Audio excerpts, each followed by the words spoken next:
period ranges. Okay, the basic idea over here is the fact that each surface constraint or surface mining limits, whether it's forced mining or restricted mining, it will be attached to a given period range. Okay, so here, if you want to, maybe your production capacities will not change, but you will have different surface constraints over time.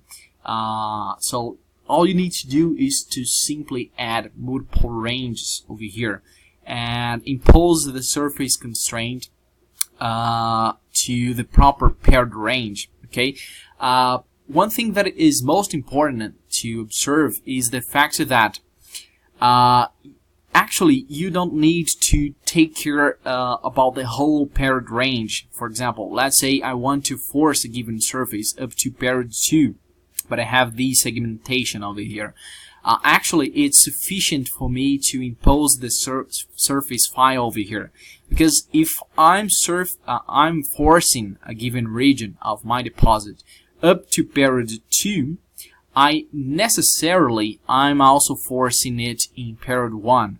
Okay, so this is a general concept. What you must need to think about when in terms of paired range versus surface constraints is the fact that we are taking into account especially the final year or the ending year of that period. Because, for example, let's suppose I have a let me